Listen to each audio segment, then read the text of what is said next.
Welcome back to the Ancestral Findings podcast. If your genealogy research feels stuck, the problem may not be missing records. It may be that you're asking the right questions in the wrong direction.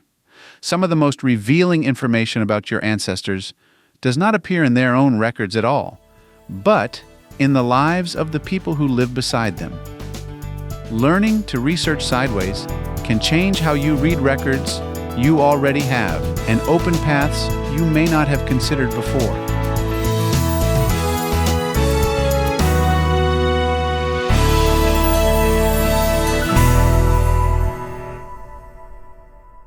Somebody asked me last week if sideways research is really a thing, or if it is just another name for chasing random people.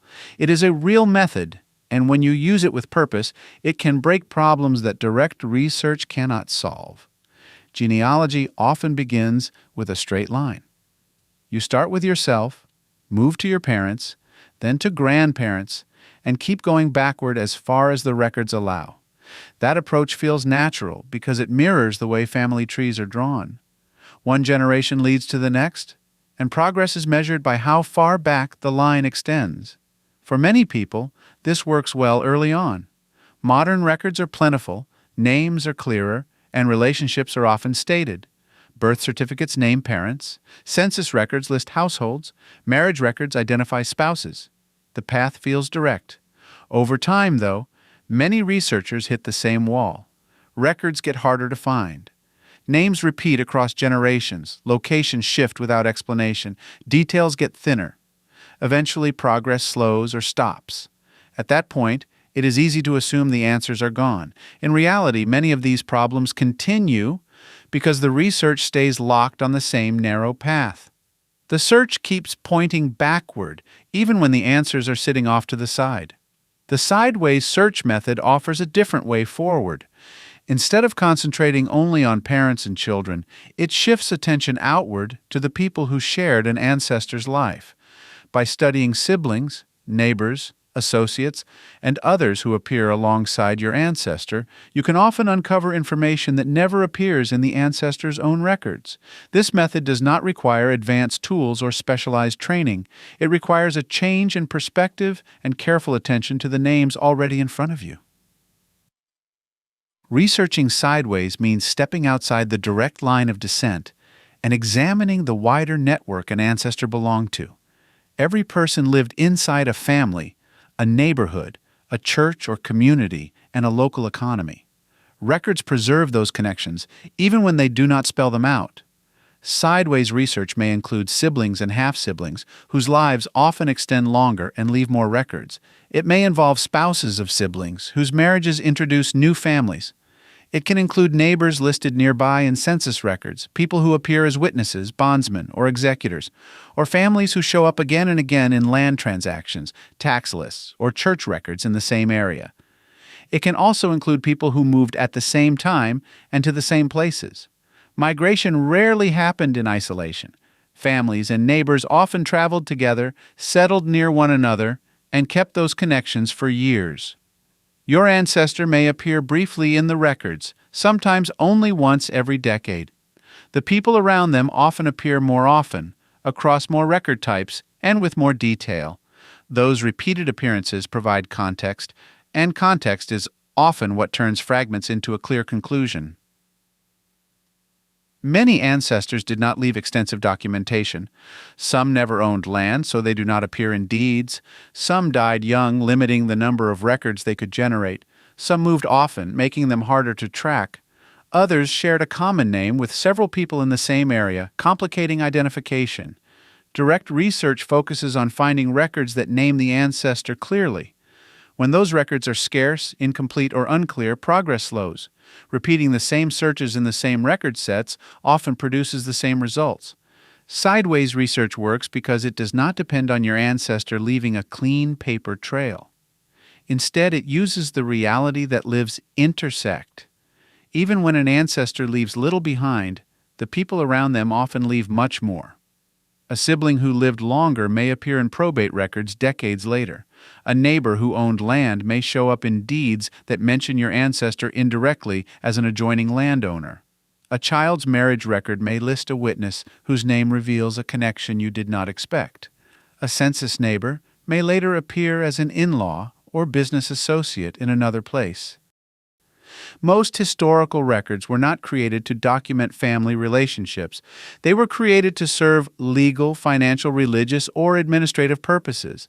Land records documented ownership and transfer. Tax records tracked obligations. Court records recorded disputes, debts, and agreements. Church records recorded membership, baptisms, marriages, and burials.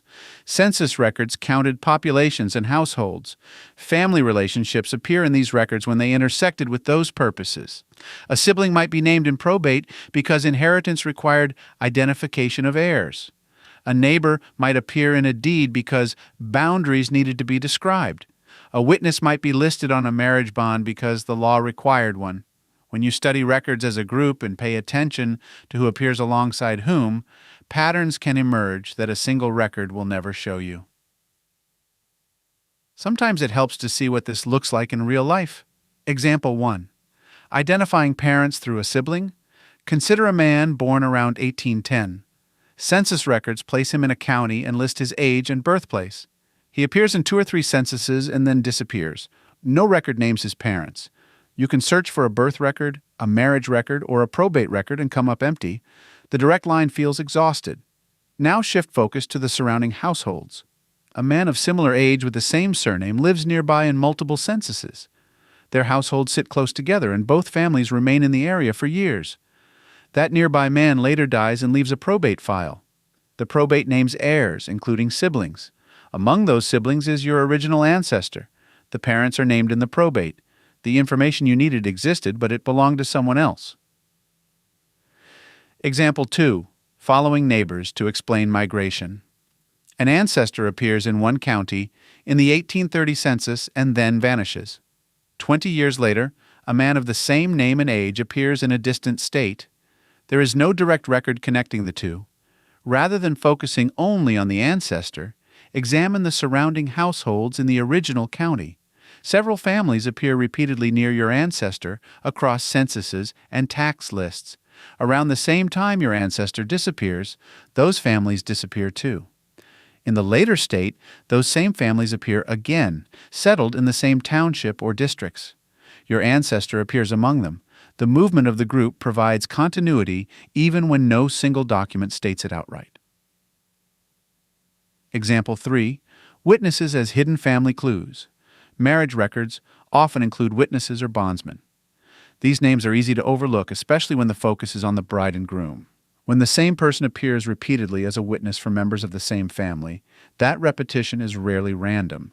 Witnesses were often relatives, close friends, or trusted associates. Tracing a recurring witness may reveal shared parents, shared land ownership, or a shared place of origin. In some cases, the witness turns out to be a previously unidentified sibling or cousin whose records are more complete than those of the ancestor you started with. Sideways research does not begin with a massive expansion of scope. It begins with careful reading of the records you already have. When you look at a census page, notice the names before and after your ancestor. When you read a deed, note adjoining landowners and witnesses. When you examine a marriage record, write down witnesses and bondsmen. When you review a probate file, note everyone mentioned, not just the main parties. Then, build a short list of people who appear repeatedly in connection with your ancestor. Focus on repetition, proximity, and roles of trust.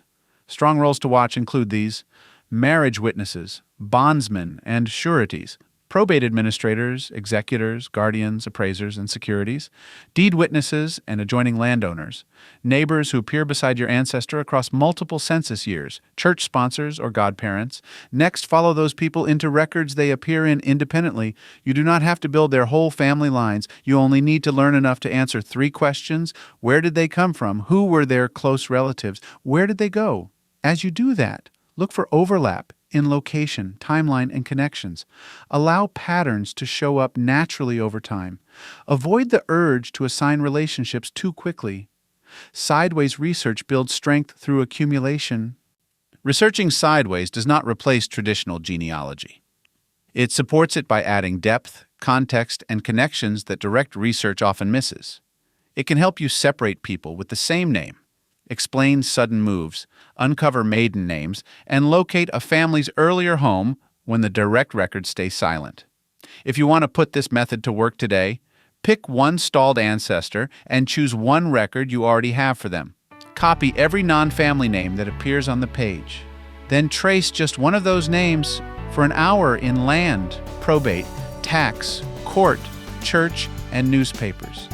You are looking for the record that states a relationship or the pattern that points you to the right family group. Very often the breakthrough is not in another search for your ancestor's name. It is in finally recognizing the people who kept showing up beside them the whole time.